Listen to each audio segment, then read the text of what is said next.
Assalamualaikum warahmatullahi wabarakatuh. Senang sekali Aceh Bicara hadir bersama saya Ida Almadani. Pemirsa, pembangunan bertujuan untuk meningkatkan kesejahteraan masyarakat.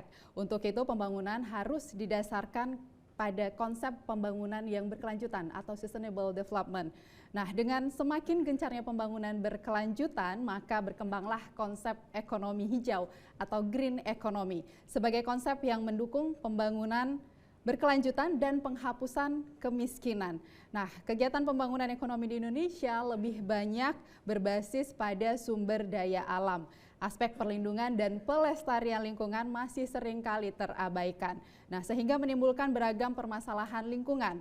Nah, kondisi ini menjadikan semakin menurunnya produktivitas sumber daya alam dan lingkungan sehingga mendorong timbulnya kantong-kantong kemiskinan yang baru pada masyarakat yang hidupnya bergantung pada sumber daya alam dan lingkungan. Nah, apakah konsep green economy nanti mampu menyelesaikan persoalan kemiskinan di Indonesia dan bagaimana pula konsep penerapan green economy di Indonesia khususnya di Provinsi Aceh dan apakah kebijakan lingkungan pemerintah sebagai strategi dalam mendukung green economy? Kita akan bahas langsung dari Auditorium Teku Umar Kantor Perwakilan Bank Indonesia Provinsi Aceh. Inilah Aceh Economic Forum. Peluang dan tantangan green economy sebagai new source of growth di Aceh. Bersama dengan narasumber yang sudah hadir di studio saat ini, sudah hadir bersama saya saat ini, sudah hadir Direktur Lingkungan Hidup Bappenas, Bapak Priyanto Rahmatullah SEMA. Assalamualaikum Pak Priyatno. Assalamualaikum. Terima kasih telah hadir di Aceh Bicara dan selamat datang di Aceh. Terima kasih. Dan kemudian juga sudah hadir bersama saya Ekonom Senior Departemen Kebijakan Makroprudensial Bank Indonesia, Ibu Arnita Risanti STMSC PhD. Assalamualaikum Bu Arnita. Waalaikumsalam Mbak. Terima kasih telah hadir di Aceh Bicara dan selamat datang di Aceh. Terima kasih. Dan juga sudah bersama saya pemirsa akademisi Fakultas Ekonomi dan Bisnis Universitas Syah Kuala, Dr. Rustam Effendi, SEM Icon. Selamat datang di Aceh Bicara kembali Pak Rustam. Selamat datang. Assalamualaikum. Ya, waalaikumsalam. Dan pemirsa, sebelum kita lanjutkan diskusi kita tanya jawab dalam Aceh Bicara hari ini, kita akan dengarkan terlebih dahulu pemaparan dari masing-masing narasumber. Kita akan mulai dari Bapak Priyanto Rahmatullah SEMA, Direktur Lingkungan Hidup Bappenas tentang dukungan pemerintah dalam implementasi green economy. Kepada Bapak Priyanto kami persilahkan. Baik, terima kasih. Assalamualaikum warahmatullahi wabarakatuh. Waalaikumsalam warahmatullahi wabarakatuh. Shalom, Om Swastiastu, Namo Buddhaya, salam kebajikan, salam sehat bagi kita semua.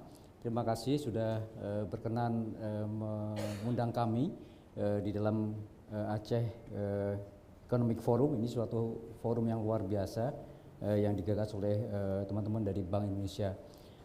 Bapak Ibu sekalian, saya kira penerapan green economy ini menjadi salah satu hal yang memang menjadi tujuan kami, ya. Artinya di Bappenas memang kita sudah lama ingin menjadikan ini sebagai salah satu isu yang kita angkat untuk meleverage pertumbuhan ekonomi yang sudah ada. Jadi Bapak Ibu sekalian, kebijakan yang kita rumuskan di dalam pembangunan nasional kita, khususnya terkait dengan lingkungan hidup ini sebetulnya kita ekstrak dari tiga hal yang menjadi permasalahan, yaitu yang kita sebut dengan triple planetary crisis. Ini salah satu isu yang sekarang memang borderless gitu ya. Jadi tidak hanya terjadi di Indonesia, tetapi juga saya kira negara-negara lain di global sana juga sama ya. Tiga hal tersebut adalah menurunnya kualitas lingkungan hidup, ya. Ini ditandai dengan kerusakan maupun timbulnya polusi yang semakin semakin tidak terkontrol, ya. Mungkin Bapak Ibu di usaha yang kita lakukan tidak cukup kuat ya untuk menangani isu tersebut. Nah, di slide berikutnya mungkin kita bisa melihat faktanya ya tentang triple planetary crisis ini. Saya kira ini sudah sangat real terjadi, bagaimana perubahan iklim juga meningkatkan bencana akibat hidrometeorologi, ya. Jadi Bapak Ibu sekalian bisa melihat, dan ini loss-nya, jadi kerugian akibat bencana lingkungan ini yang kita jadikan sebagai salah satu indikator di dalam konsep kita untuk pembangunan berketahanan iklim atau PBI. Ini konsepnya terus kita dorong supaya kita lebih aware dan sebetulnya kita juga sedang menginisiasi untuk diterbitkannya impres tentang pembangunan pertahanan iklim ini. Ya. Nah, namun sepertinya masih di meja Pak Presiden ini ya. Nah, kemudian juga saya kira polusi ini saya kira hampir 70% dari 20.000 sumber air minum juga tercemar ya. Ini kita bayangkan bagaimana kualitas generasi mendatang ketika juga kemudian mengkonsumsi air minum yang tercemar ya dan seterusnya. Dan terakhir juga kita melihat timbulan sampah nih Bapak sekalian ya. Timbulan sampah menjadi isu juga yang cukup mengkhawatirkan. Hampir di seluruh daerah sekarang TPA tempat pembuangan akhir ini penuh ya. Diperkirakan mungkin tidak sampai 2029 ya. Ini harus kita tutup ya kalau memang tidak ada langkah yang cukup ekstrim di dalam penanganan sampah. Ya, demikian juga saya kira dampak dari hilangnya biodiversity ini juga kuat ya. Kita juga melihat kita tidak cukup effortnya untuk menjaga bagaimana biodiversity ini kita jaga ya. Kemudian ini juga menimbulkan kerentanan sektor ekonomi ya Bapak sekalian ya. Jadi kalau kita lihat bahwa kerugiannya hampir sekitar 0,3% ya, ini cukup lumayan dari PDB per tahun ya. Kemudian juga kita punya skenario ya yang dapat menghapus hingga 18% untuk PDB ya kerugiannya ya. Kemudian juga saya kira menjadi isu juga bahwa ekonomi kita paling rentan ya terkait dengan perubahan iklim ini. Potensi kerugian kita sebenarnya juga kita sudah ukur Bapak sekalian ya, kurang lebih hampir 600 triliun ya, mulai dari 2020 hingga 2024. Ini akibat bencana-bencana yang terjadi akibat perubahan iklim.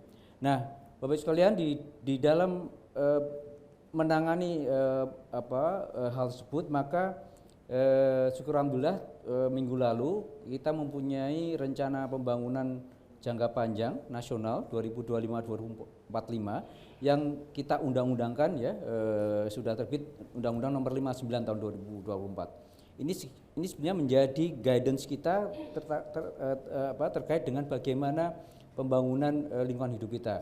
Bapak Ibu sekalian, saya bisa sampaikan bahwa undang-undang tentang RPJPN atau Rencana Pembangunan Jangka Panjang Nasional ini sesungguhnya sangat green ya, quote unquote ya. Jadi banyak isu lingkungan yang kita masukkan ke situ semata-mata untuk mengimbangi sebetulnya upaya untuk mencapai pertumbuhan hampir 7% ya. Bahkan kalau kita lihat pemerintah ke depan ini sangat optimis 8% bisa diraih ya. Dengan demikian pasti akan ada hal yang harus kita tangani juga ya, karena setiap kenaikan dari penggunaan bahan-bahan yang berdampak lingkungan pastinya berakibat pada kerusakan. Nah, ini yang beberapa Bapak Ibu bisa lihat ada sasaran utama pembangunan kita di RPJPN ya. Jadi ada 5 terkait dengan pendapatan per kapita nomor 1 ya, kita imbangi dengan ini sebelumnya nih yang nomor 5 ya. Ya, ada 2 indikator yang disepakati oleh secara nasional ya, kita semua. Satu adalah terkait dengan intensitas emisi gas rumah kaca, dan satu lagi adalah indeks kualitas lingkungan hidup. Nah, yang indeks kualitas lingkungan hidup ini menariknya bahkan ini diusulkan oleh DPR ya, teman-teman DPR mengusulkan satu indikator untuk menambah di indikator visi kita. Nah, sasaran utama RPJPN kita sesungguhnya juga Bapak Ibu sekalian ini terbagi di dalam 8 agenda.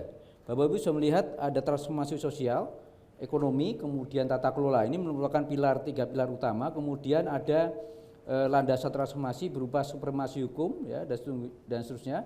Dan kemudian ketahanan sosial, budaya dan ekologi ya.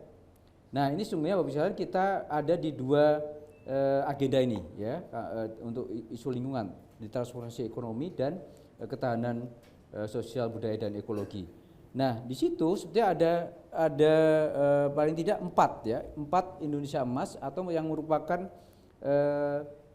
upaya kita ya penanganan dari setiap 8 agenda tersebut. Ya kita bisa lihat ada di transformasi ekonomi itu ada Indonesia Emas 5 ya penerapan ekonomi hijau, kemudian di ketahanan sosial budaya dan ekologi ada 3 IE ya atau Indonesia Emas, yaitu lingkungan hidup berkualitas, ketahanan energi, resiliensi terhadap bencana alam ya maupun perubahan iklim ya.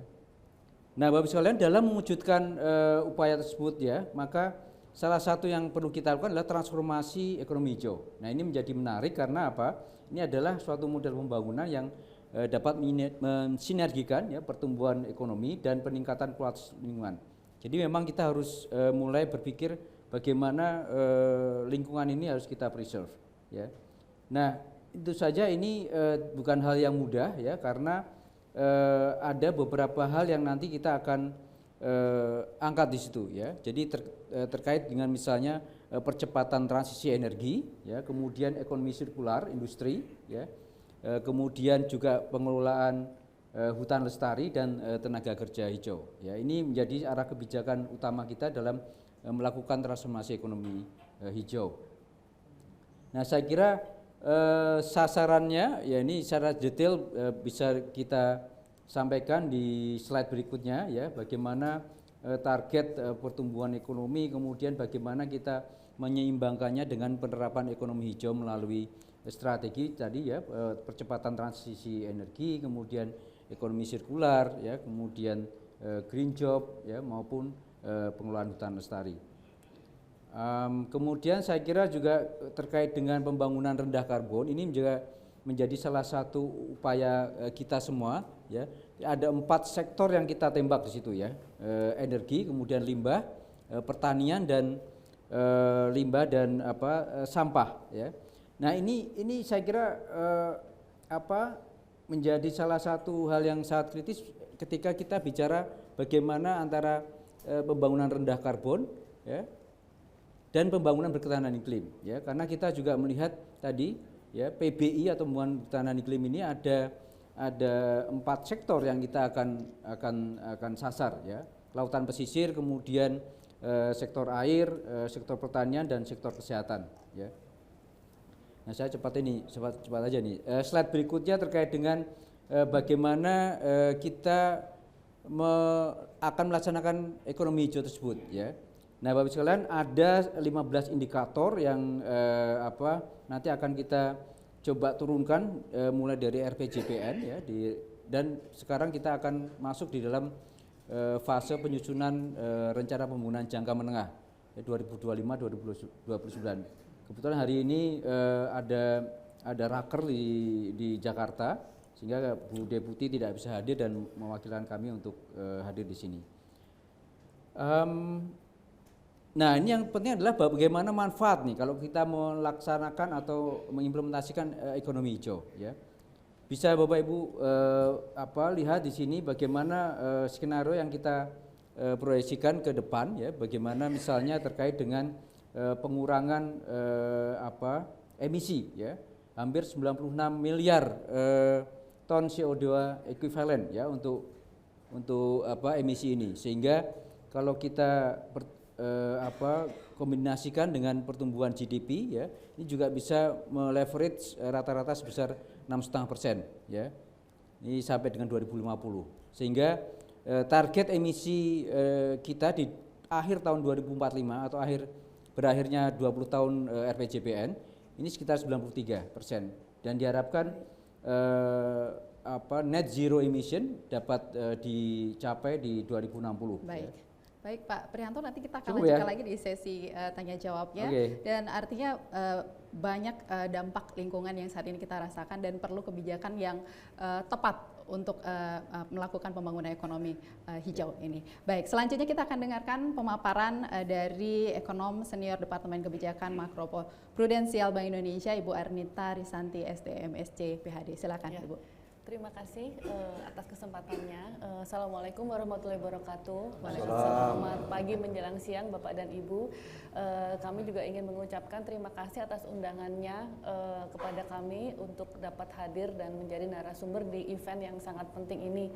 Mohon izin Pak Roni, Kepala Pimpinan Bank Indonesia Aceh, dan juga Bapak Ibu Pimpinan OJK dan Bapak Ibu Pimpinan dari institusi lainnya. Izinkan saya hari ini akan sedikit menceritakan tentang peran Bank Indonesia dalam keberlanjutan.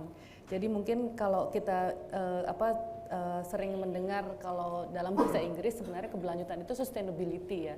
Kadang orang bilang keberlanjutan, kadang bilang berkelanjutan, tapi memang agak sering membingungkan. Tapi intinya kita ingin segala sesuatu itu sustain dan berlanjut. Nah, ini karena kebetulan kita sedang di Serambi Mekah, mungkin mohon izin untuk meng-quote ya. Jadi mungkin Bapak Ibu juga sudah familiar kalau di surat Ar-Rahman ya Pak, di ayat ke-10 itu disebutkan bahwa Allah itu membentangkan bumi untuk seluruh makhluknya.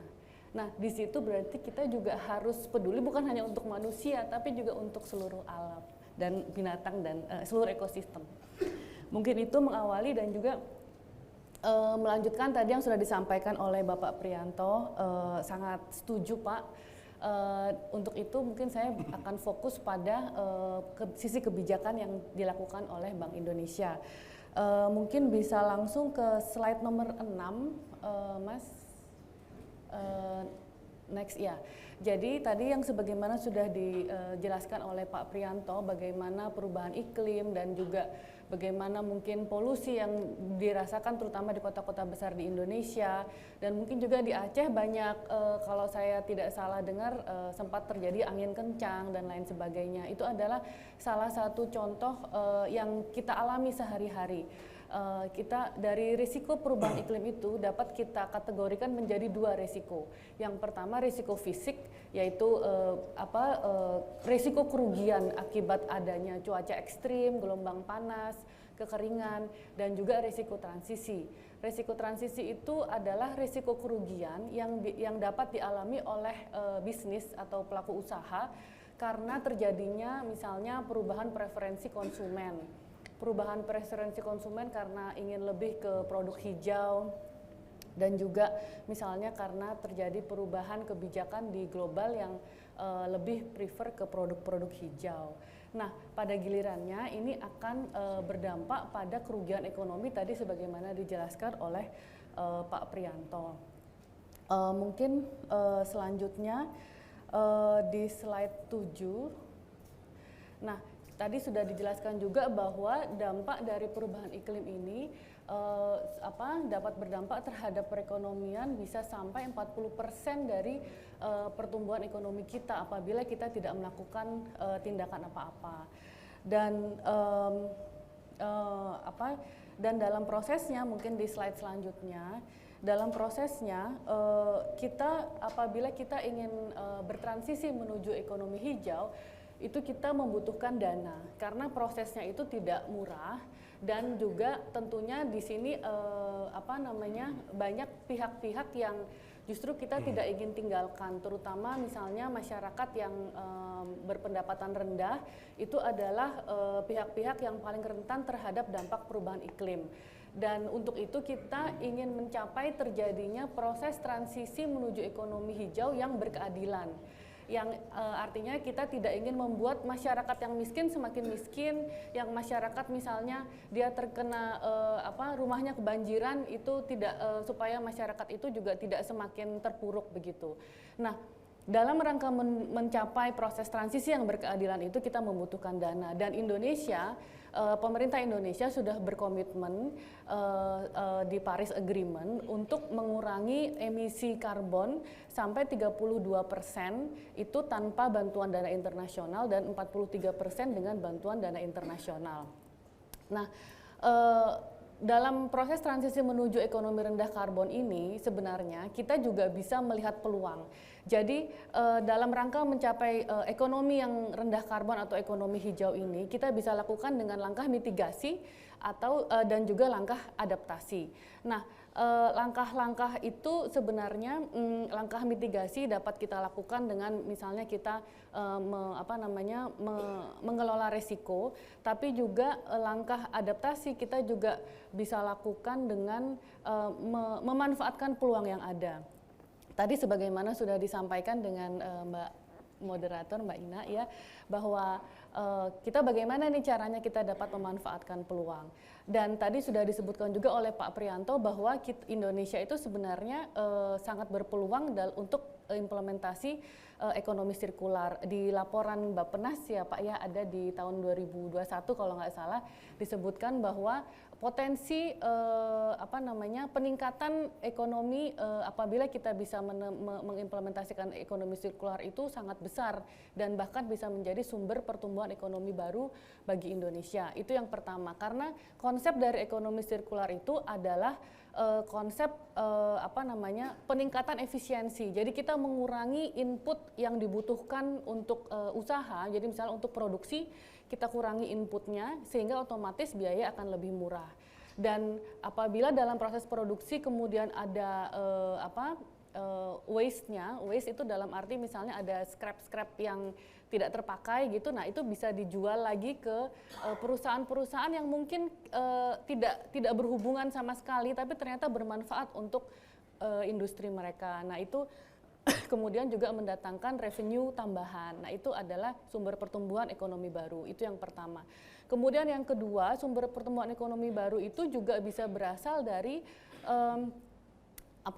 bahwa sekarang ini di dunia global karena kita ingin menahan kenaikan suhu bumi di maksimum tadi itu 1,5 derajat Celcius, dunia global juga sangat eager untuk beralih ke ekonomi hijau, sehingga dunia global sangat menilai mahal untuk segala hal yang dinilai sustainable. Dan Indonesia kita memiliki tadi keanekaragaman hayati, hutan dan lain sebagainya, itu merupakan modal bagi kita apabila kita bisa mensertifikasi keanekaragaman hayati kita, itu dapat menjadi modal kita untuk karbon kredit Indonesia yang kemudian kita bisa perdagangkan di bursa karbon yang kebetulan nanti akan dibawahi oleh kewenangan dari OJK di bursa karbon. Itu kemudian dengan kita juga dengan membangun trust investor global supaya sertifikasi dari keanekaragaman hayati di Indonesia itu meningkat gitu ya, persepsi global terhadap Indonesia meningkat, itu juga akan meningkatkan akses pendanaan dan pendanaan proyek-proyek hijau di Indonesia, termasuk renewables energy di Indonesia yang sangat dibutuhkan, terutama di Indonesia Timur dan juga mungkin di Aceh juga, itu akan menjadi lebih murah. Nah itu tiga hal tadi yang mungkin dapat menjawab bagaimana ekonomi hijau dapat menjadi sumber pertumbuhan ekonomi baru. Nah kemudian nextnya mungkin langsung ke slide 16 Mas. Ya, ini oke. Sorry, nextnya. Ya.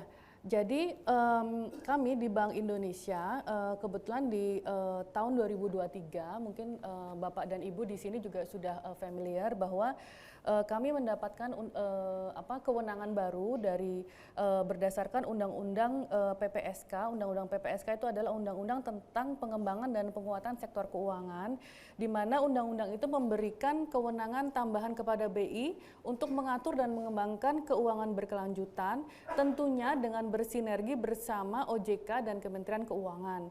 Dalam hal ini nanti kami juga diamanatkan bersama Kemenq dan OJK membentuk komite keuangan berkelanjutan. Dan mungkin slide sebelumnya. Nah, jadi di BI sendiri kami memahami bahwa untuk mendorong pembiayaan hijau itu kita sangat membutuhkan data. Data di Indonesia yang terkait data hijau itu masih sangat masih sangat sedikit gitu dan belum lengkap. Nah itu kita akan terus mendorong di situ. Kemudian regulasi dan juga kita sangat mendorong climate transition policy dan juga climate transition policy di BI itu, di Bank Indonesia, kami lakukan melalui bauran kebijakan Bank Indonesia yang nanti akan saya jelaskan selanjutnya. Dan tentunya yang tidak kalah penting adalah policy collaboration bersama Kementerian Keuangan dan OJK. Mungkin slide selanjutnya, Mas. Tadi yang saya jelaskan bahwa bagaimana mungkin salah satu celah kita bisa memanfaatkan peluang dari ekonomi hijau itu adalah meningkatkan trust dari investor global terhadap produk-produk hijau dan terhadap keanekaragaman hayati di Indonesia.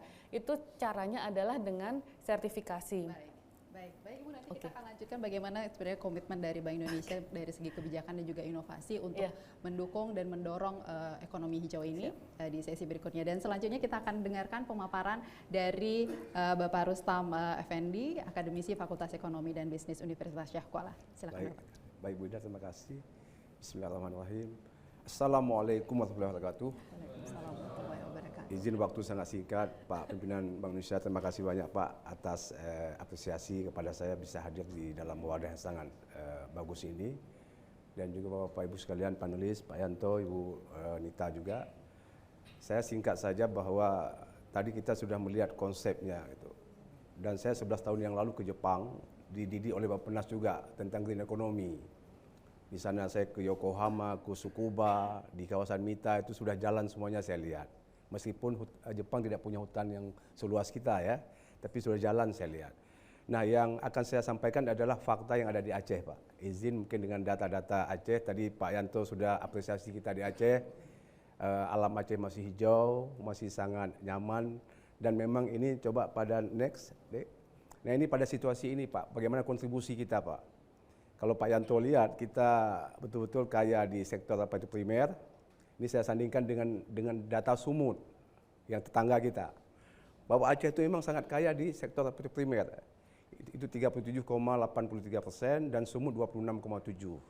Dan di sekundernya itu Pak, makanya kita masih hijau Pak. Jadi pengolahan kita itu hanya 4,9%. Sumut itu 17,15%. Arti kata dia pengolahannya sangat kencang. Kita jauh di bawah itu. Jadi kalau Aceh itu hijau ini sebabnya. Jadi kita memang masih alami, yang kita jual adalah bahan mentah, di mana situasi pasarnya adalah masih oligopsoni, hanya ada 2-3 pembeli di Medan. Jadi kalau dia nolak habis kita. Nah, kemudian yang sektor yang ketiga di sektor tersier itu juga kita juga sangat unik. Kita ada yang paling juga kita kalah dengan Sumut itu di dagang. Kita hanya 14,6, Sumut sudah 18, sekian. Nah, ini potret inilah yang membuat kenapa Aceh itu hijau. Jadi bagaimana ini kita ubah tadi sebagaimana Pak Kepala Bank Indonesia tadi menyampaikan bahwa kita ingin ubah dia punya struktur. Bagaimana kita buat dengan softly ini. Kita ubah tapi dengan tetap menjaga alam yang hijau. Next. Ini sengaja saya agak cepat. Ini saya ambil angka PMDN yang masuk ke Aceh Pak. Saya bandingkan juga dengan Sumut. Ini bisa pakai angka ini. Kalau kita hitung selama 2017 sampai yang terakhir 2023 saya ambil angkanya, kita hanya ada uang PMDN setiap tahun 4,9 T Pak per tahun. Sumut itu hampir 17,5 T per tahun. Ini yang membuat growth of economy Aceh itu still low Pak. Tetap di bawah. Ini sebuah situasi yang kalau saya lihat memang dengan green economy ini sesuatu yang memang ya kalau ini kita pertahankan alam tetap hijau, tapi kalau ini kita ubah juga mesti hati-hati juga. Yang kita ingin pacu growth tapi alam juga hancur. Nah, ini situasi yang saya pikir harus kita jadikan fokus oleh Bappenas, oleh Bank Indonesia ini mesti melihat bahwa kenapa Aceh lambat? Ini masalah. Ini ada 1-2 pengusaha yang saya lihat ini. Jadi hanya 4,9 T per tahun Pak, dan kita tidak cukup. Saya sudah hitung angka ICOR Aceh 7,8 saya dapat. Untuk mau tumbuh kita 6%, Aceh butuh 10-12 T untuk belanja modal. Kalau 5 saja itu butuh 8-9 T.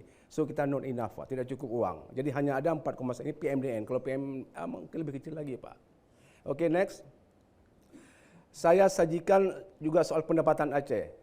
Itu pendapatan Aceh itu dalam 3 tahun ini itu sudah declining Pak. Sudah 9,3% dia mulai menyusut itu. Dan belanja kalau kita lihat itu lebih banyak untuk belanja operasi, itu hampir 70%, Pak. Ya, sedangkan belanja modal yang menjadi esensi ekonomi, ya, ini hanya 14,6%. Jadi maknanya bahwa kita memang susah di sini. Jadi tadi kalau apa sebab Aceh hijau, ini sebabnya itu memang belum ada aktivitas pengolahan yang termasuk juga aktivitas oleh government yang tidak begitu kuat. Next. Nah, ini kita pecah lagi, belanja untuk apa itu operasi. Ini yang paling besar adalah untuk pengadaan, Pak. Pengadaan dan juga gaji pegawai itu. Ya. Ditambah juga ada belanja hibah. Yang semuanya kalau kita lihat ada konsumtif sifatnya, yang tidak bisa membuat ekonomi Aceh itu bisa lebih kencang larinya itu. Lanjut lagi ke belanja modal. Next. Ya. Belanja modal pun kalau Bapak Ibu lihat, sebab saya akademisi bukan politisi, bukan juga pejabat, saya sampaikan apa adanya. Di belanja modal kita itu banyak untuk gedung dan bangunan, Pak. Belanja modal. Bukan untuk meng-hire ekonomi itu bisa kencang gitu loh. Yang kedua juga ada juga untuk jalan, tapi sebagian besar itu juga habis untuk hal yang sebenarnya yang tidak bisa membuat fondasi ekonomi itu Aceh itu bisa kuat gitu loh. Dan juga ada aset tetap lainnya. Ini juga 8,9% itu beli mobil dinas segala macam ini. Ini sangat banyak itu. Oke, next. Nah, posisi Aceh di Pulau Sumatera ini, Pak, kita punya 10 provinsi, kita yang ke-8, Pak. Jadi 5, sekian persen. Yang terakhir sudah mulai 4,9 lagi itu. Arti kata apa? Kalau kita lihat, kita ini memang size kita kecil, Pak. Jadi kalau ada kebijakan-kebijakan yang memang mengisolasi lagi, ini juga akan membuat ekonomi juga susah untuk bisa dia lebih ekspansif gitu. Jadi yang paling hebat itu Sumut 23,2, susul yang lainnya. Jadi kita posisi yang ke-8 ekonomi Aceh itu. Oke, next. Nah, ini saya next saja ini, terus lanjut saja sebab mau cepat-cepat. Terus ya. Nah, ini angka miskin. Kalau kita lihat posisi kemiskinan kita Aceh itu memang kita dulu konflik, Pak ya. Konflik itu juga naik di 2001, 2002. Kemudian ada tsunami lagi jadi 32,6. Ya, tetapi kalau kita lihat kondisi kemiskinan kita dengan 23 tahun yang lalu itu tetap masih dekat-dekat, Pak. Ya, tapi alhamdulillah lah kita dulu ada hantaman konflik, bencana tsunami, tapi bisa kita coba perkecil pelan-pelan gitu. Tapi ini posisi kita memang masih di atas angka nasional. Jadi 14,23 yang terakhir ya. Next. Oke, lanjut. Nah, sebetulnya ini konsep tadi sudah Pak Yanto sampaikan dari Ibu Nita. Oke, next ya. Nah, Aceh sudah punya sebetulnya, Pak. Aceh sudah punya peta jalan dia untuk ekonomi hijau. Ya, sejak 4 tahun yang lalu itu. Sudah punya kita dokumennya, sudah lengkap itu. Nah, di sana itu coba lihat next. Sudah dibuat isu-isu apa yang ada di Aceh. Ada perambahan kawasan hutan lindung, alih fungsi lahan, deforestasi, perambahan hutan, bahkan satwa-satwa liar juga banyak yang dibunuh.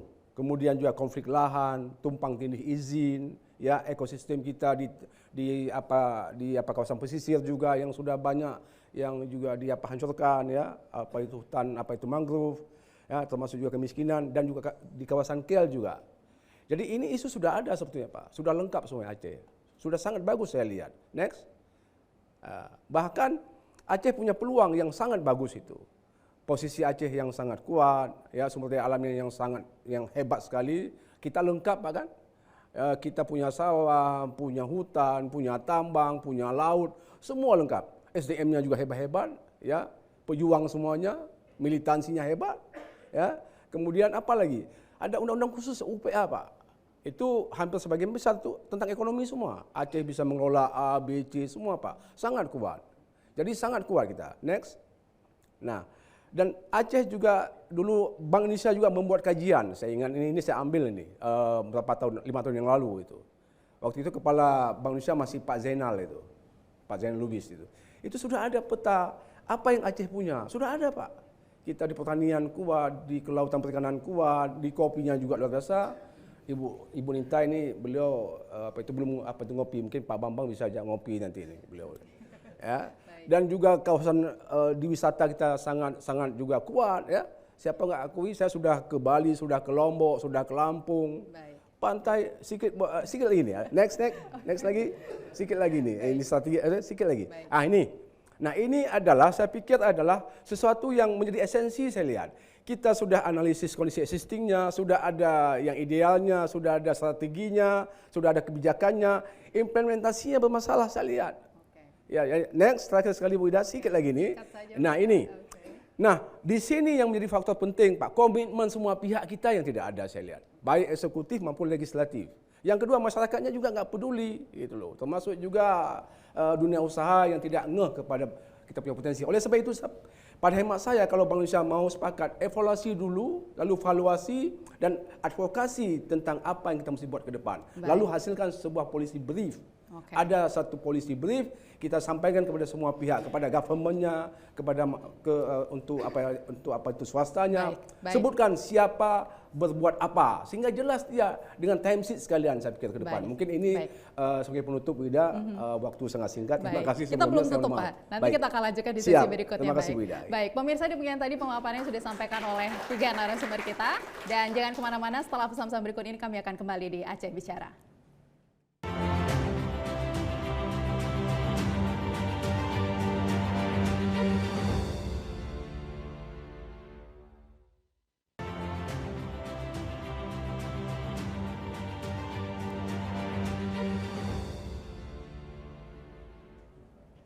Terima kasih pemirsa, Anda masih bersama kami dalam Aceh Bicara. Baik, seperti yang disampaikan oleh Pak Rustam tadi bahwa peluang itu ada begitu ya. Cuman implementasinya kalau untuk di Aceh saat ini belum ada begitu. Tentu harapannya dalam green economy ini sasaran yang paling punya harapan adalah rakyat kecil. Bagaimana kemudian persoalan utama saat ini di Aceh adalah terkait dengan kemiskinan begitu. Harapannya pembangunan ekonomi hijau ini nantinya bisa menyelesaikan persoalan ini. Tapi di awal mungkin saya ke Pak Rustam terlebih dahulu karena tadi udah semangat banget ya menyampaikan materinya Pak terkait dengan sektor-sektor yang paling siap sih sebenarnya yang bertransisi di model green economy ini, dan apa sih sebenarnya kalau untuk Provinsi Aceh khususnya di sini Pak? Ya, saya pikir harus yang pertama dulu yang bisa diawali adalah salah satu yang paling isu yang paling hebat di green economy kan recycle. Recycle itu yang saya lihat yang di Aceh itu belum jalan. Ini saya pikir hal yang kecil dulu diselesaikan, soal sampah itu kan. Bagaimana kita sampah kita biarkan sebegitu mudahnya, Banda Aceh besar itu luar biasa Bu. Nah, ini yang saya pikir edukasi itu penting disampaikan.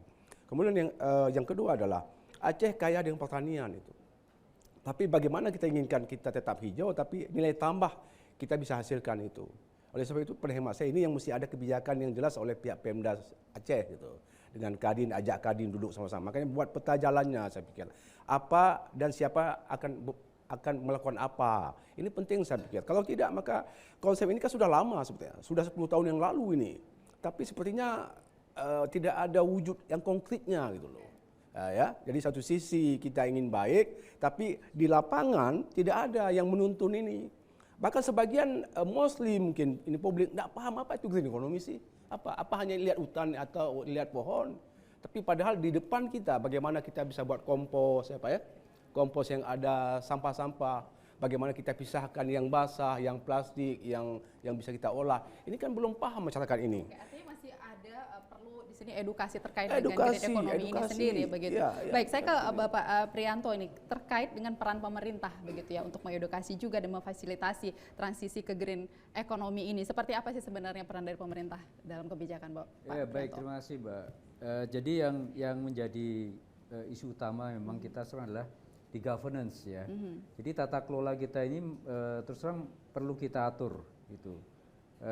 Baik yang sudah ada maupun yang belum. Yang sudah ada kita melihat bahwa banyak sekali regulasi misalnya yang overlap ya kan, bahkan kita ada yang menyebut kita itu hyper regulation gitu. Jadi ini perlu kita atur. Nah, dalam konteks ekonomi hijau kita memang karena ini menjadi suatu hal yang baru. Pertama adalah kita sekarang menetapkan bahwa beberapa target nasional itu imperatif ke daerah. Gitu. Jadi apa yang mungkin Bapak-bapak Ibu bisa lihat di RPJPN nanti akan ada di situ ya beberapa target nasional termasuk indikatornya itu imperatif. Jadi misalnya untuk Aceh ya, untuk Aceh itu kita punya penurunan emisi GRK ya untuk tahun depan ini kita set targetnya 36% ya. Kemudian untuk IKLH, indeks kualitas lingkungan hidup, ini juga kita sudah set ya 82,29. Ini cukup tinggi karena memang Aceh ini tadi disampaikan oleh Bapak bahwa ini masih cukup terjaga nih, sebenarnya tutupannya juga terjaga, kemudian kualitas lingkungannya, kualitas udara. Jadi di sasaran utama pembangunan kita juga kita bagi lagi tuh IKLH. Ada untuk ke udara, air, lahan, air laut, ya. Ini yang kemudian kita set ya targetnya sekitar 82 di 2025. Kemudian kita juga, nah indikator ekonomi hijau ini juga kita imperatif nih. Moga-moga Bapak dari Bapeda Provinsi Aceh juga hadir ya. Ini kita set di tahun depan tuh 65,6 ya. Jadi indikator itu ada sekitar 14 ya indikator di ekonomi hijau tadi. Kemudian di keanekaragaman hayati untuk Aceh ya, ini kita juga set di angka 0,59 atau 0,6 ya. Nah, kemudian tadi yang juga kita lihat lagi di emisi ya, karena tadi adalah di sasaran visi ya. Kemudian di sasaran utama pembangunannya ini yang lebih detail ada dua ya terkait dengan kumulatif untuk emisi itu kita set dengan 18,5 ya. Kemudian juga terkait dengan tahunannya ya, tahunannya itu 29,6 ya. Nah, ini saya kira salah satu hal yang kita minta ya, enabling environment tadi Mbak, supaya teman-teman di Aceh itu sudah mulai aware. Jadi apa yang dipikirin di pusat itu juga sama dipikirin oleh teman-teman di Aceh ya. Jadi dengan imperatif ini kita harapkan nanti semuanya ada semacam ringing the bell nih. Ini bahwa Aceh ini punya target sekian nih ya kan. Jadi itulah yang harus dicapai gitu. Nah, saya kira itu. Kemudian juga kita set juga atau sedang garap skema pendanaannya. Jadi ada beberapa model untuk green economy ini. Banyak sekali. Aceh juga saya kira berpotensi untuk mendapatkan pendanaan melalui skema RBF ya, resource based payment RBP ya. Nah, ini yang mungkin bisa dan juga mungkin perdagangan karbon ya. Ini juga saya kira menjadi potensi juga di Aceh ya, tinggal kita kembangkan. Saya kira dulu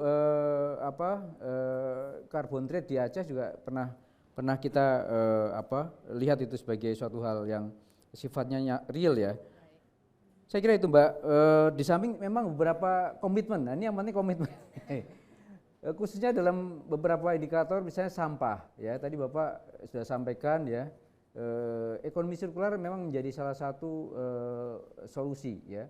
Jadi di beberapa daerah kita melihat penerapan ekonomi sirkular itu bahkan bisa menumbuhkan industri yang sedang sunset ya. Beberapa industri kemudian naik lagi ketika dia sudah mulai mengelola inputan dari daur ulang.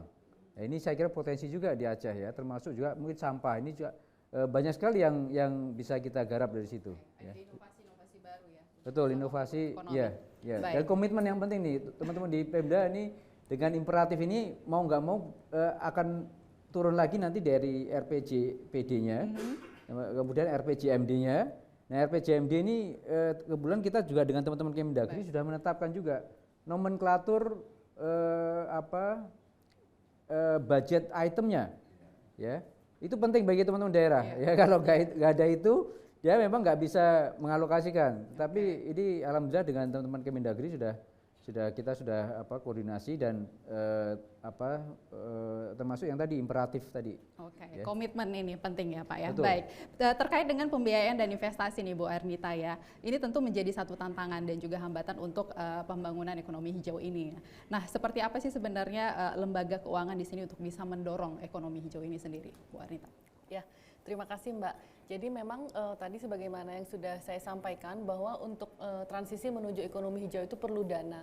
Sehingga di sini peran perbankan, peran sistem keuangan itu memang sangat krusial. Jadi dari Bank Indonesia sendiri kami itu sudah mengeluarkan berbagai kebijakan. Yang pertama itu kami memberikan kebijakan LTV atau down payment 0% itu untuk kredit mobil, kredit EV yang mobil elektrik, kendaraan bermotor elektrik, dan juga untuk green building.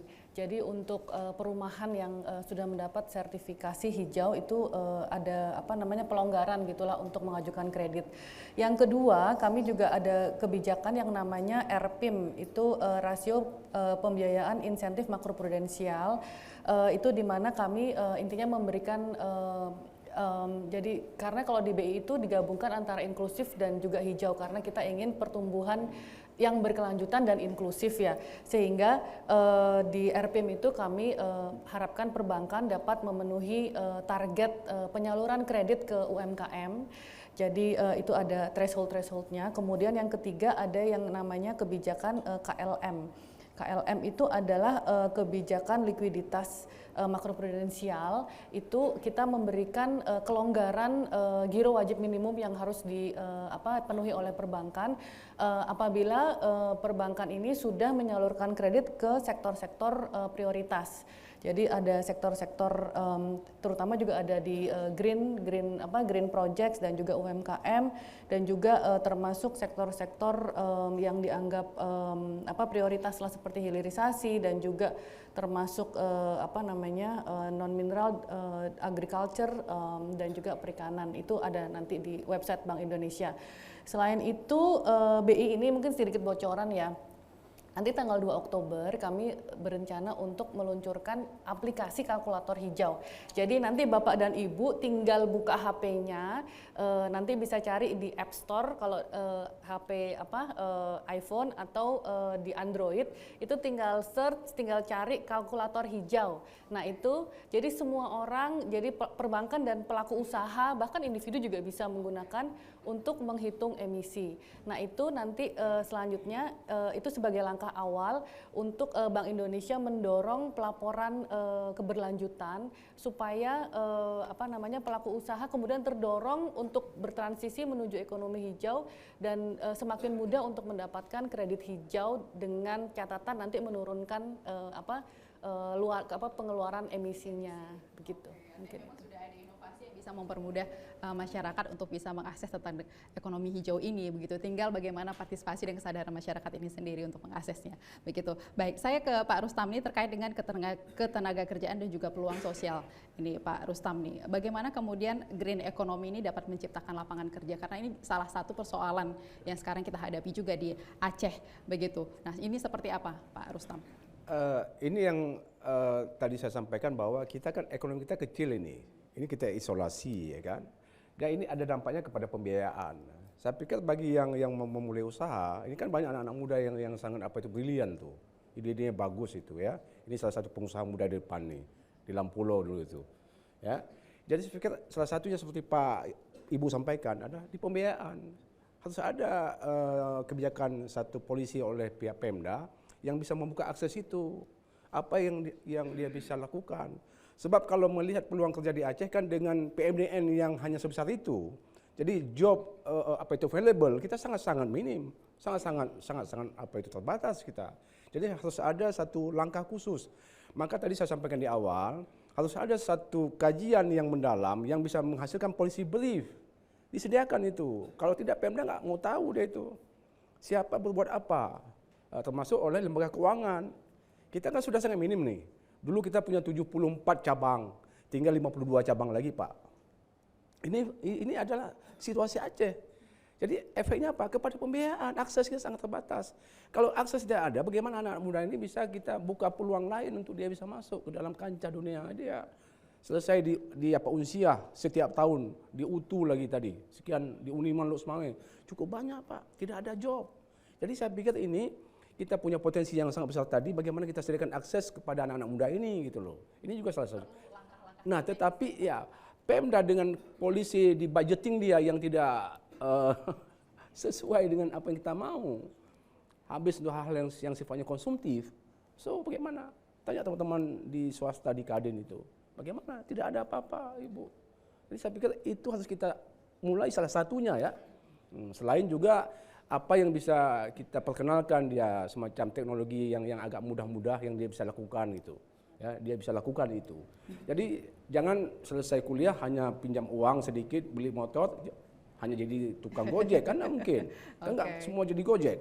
Nah ini saya pikir Ibu. Oke, baik. Ini yang terakhir mungkin dari Pak Prianto juga ini, bagaimana sih sebenarnya masa depan dari green economy ini bisa diprediksi mungkin untuk 5 hingga 10 tahun ke depan ini, dan tentu perlu ada langkah-langkah strategis juga. Nah, seperti apa langkah-langkah strategis yang diperlukan dan memastikan supaya ekonomi hijau ini menjadi sumber pertumbuhan ekonomi yang berkelanjutan di masa depan? Ya, terima kasih Mbak. Jadi saya kira prospek ke depan ini akan semakin baik ya. Jadi kita sudah menghitung misalnya sampai 2030 saja peluang untuk green job-nya itu sekitar 2,2 juta tambahannya. Ya, jadi ini saya kira menjadi salah satu opsi ya ketika nanti kita juga melakukan atau mengejar pertambahan growth ya dari ekonomi linear.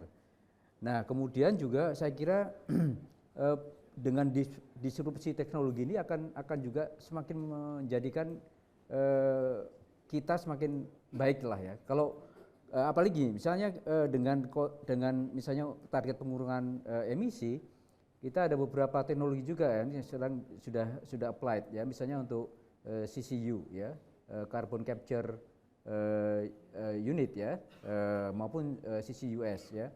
Ada juga kita juga sebenarnya dengan teman-teman Kementerian Perindustrian sedang melakukan penyusunan untuk peta dekarbonisasi.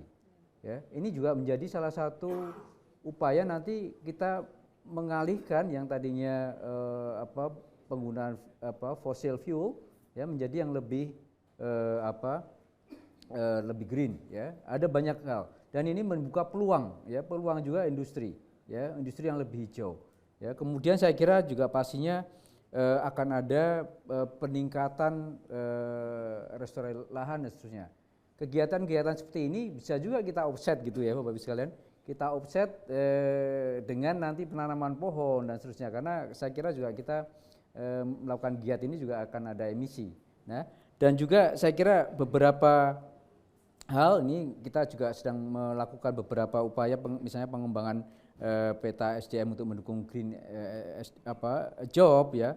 Kemudian kita juga sedang menyusun peta okupansi untuk green job juga. Kemudian beberapa dampak sosial lain saya kira juga sangat terasa nanti ketika benar-benar teman-teman di daerah sebagai frontliner kita ya di pembangunan ini itu juga mampu mencapai target-target yang sudah kita tetapkan secara nasional ya di undang-undang kita. Jadi saya kira prospeknya sangat bagus. Dan moga-moga ini seluruh pihak ini bareng-bareng sama gitu ya. Karena kita ini kan sesungguhnya sedang meminjam ini ya, meminjam bumi ini dari anak cucu kita gitu loh, bukan kita yang punya ini. Gitu. Saya kira itu, masih. Terima kasih Pak Prianto dan juga Bu Arnita dan Pak Rustam atas waktunya hari ini. Dan pemirsa, demikian tadi perbincangan kita terkait dengan ekonomi hijau, peluang dan tantangannya. Ternyata memang Aceh ini punya peluang yang besar, tinggal bagaimana kemudian kebijakan inovasi teknologi yang diciptakan oleh dan juga komitmen dari pemerintah untuk menjawab tantangan ekonomi hijau ini yang nantinya dapat meningkatkan pertumbuhan ekonomi Aceh. Akhirnya saya Ida Almadani beserta kru yang mengucapkan terima kasih atas kebersamaan Anda dalam Aceh Bicara. Sampai jumpa. Assalamualaikum warahmatullahi wabarakatuh.